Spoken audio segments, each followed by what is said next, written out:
Hinahanap ka sa akin ni tita. Nandito ka lang pala nakikipag-date sa suitor mo. Manahimik ka nga, nasa counter tayo oh. Ate, sumbong mo nga to sa nanay niya. Kanina pa dapat nakauwi yan eh.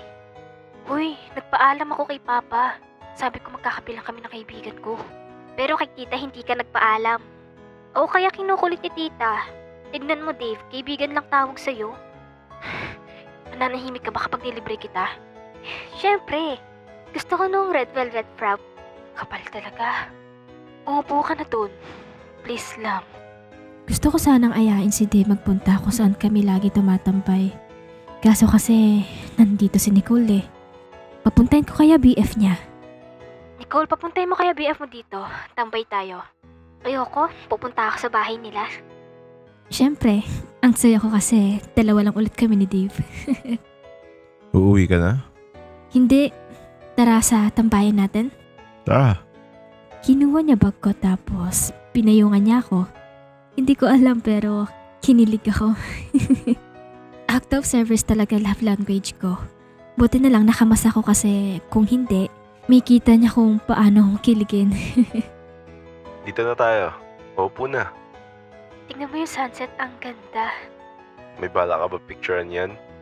Oo, pang my day. Wala na akong my day eh. Pang cloud chase. Uy, di ah. Nagtatry na naman siya. Hindi ko alam bakit ka pinanganak ni Tita ng Maldita eh. Wow ha, tita na tawag. Ano gusto mo? Ate? Baliw, pangit naman pakinggan. Edi Tita na talaga tawag ko. Ikaw bahala.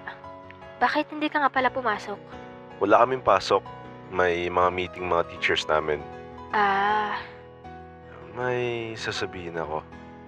Ano? Hindi sa minamadali kita pero kailan mo ako sasagutin? Basta, magugulat ka na lang pag nagkaya na lang ulit akong gumala. Sabi mo yan ah. Tatandaan ko yan. Talagang matatandaan mo yan. Stock knowledge ka eh. Na out of stock na. Baliw ka talaga. Dave, na-enjoy mo ba kasama ako?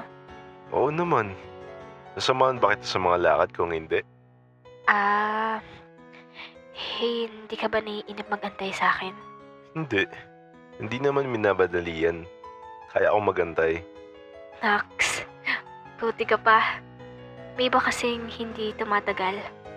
I mean, yung nag-antay lang ng ilang buwan or araw, tumitigil na sila agad sa panliligaw. Di mo ako na makontento mga yun. Asahan mo na hindi lang ikaw niligawan nun. Uwi na tayo? Ganito lang talaga kami lagi. Lagi kami nakikita ni Dave. Mas na-enjoy ko siya kasama. Sinusubukan ko lang talaga siya kung kaya niyang mag-antay. Doon din kasi nasusubok yun eh. Kung talagang gusto ko ng tao, gaano man katagal, mag-aantay talaga yan sa'yo.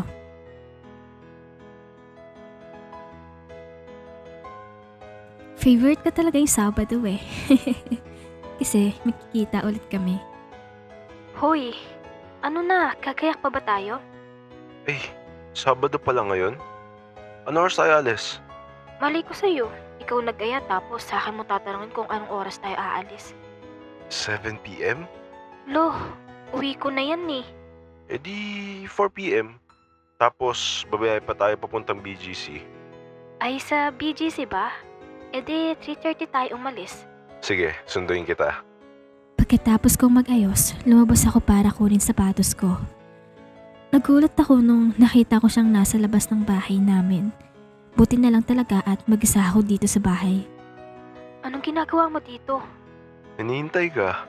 Bakit? Salamat ka, ako lang nandito. Pasok. Tagal mo kasi mag-ayos. Init kaya dun sa labas.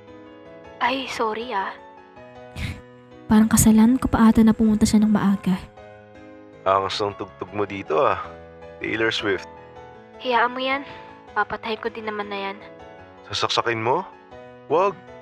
Haha, so funny. Tara na nga, punta muna tayo kala tita. Bibigay ko lang tong susi ng bahay. Magtatago pa ba ako? Wag na. Muntik pa akong hindi payagan nun nila mama. Pero wala silang magagawa. hindi nila ako pwedeng pagalitan sa harap nila tita. Tara na, may barya ka? Buo pera ko eh. Magkano ba dala mo? 2K.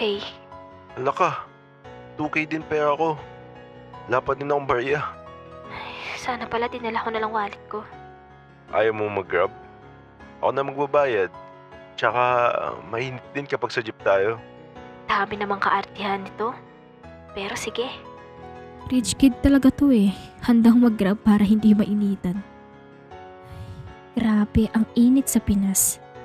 Kaya naman tuloy, nakasimangot ako. Nakasimangot ka na naman. Mainit kaya no? Taray talaga eh. At least ako, may tatay. May tatay din ako. Nasa langit nga lang. Baliw talaga to. Bigla naman siyang nanahimik nung sinabi ko yun. Dito na tayo. Nakapagbayad ka na? Oo, Uy, galit ka ba? hindi. Ba't naman ako magagalit? Yung kanina, yung about sa tatay. Sorry, pasmada lang talaga bibig ko. Okay lang. Saan tayo? Hindi ko alam. SB tayo? Ikaw mag-order ah. Wala kasi akong salamin. Ikaw mag-order sa McDo mamaya ah. Wala nga akong salamin. Bakit ayaw mo magpasalamin? Malapit naman sa atin ah. Pambili ko ng cellphone yung ipon ko. Cellphone muna bago salamin. Lakas talaga ng tama nito eh. Patataasin ko muna lalo grado ko. Baliw. Ikaw bahala.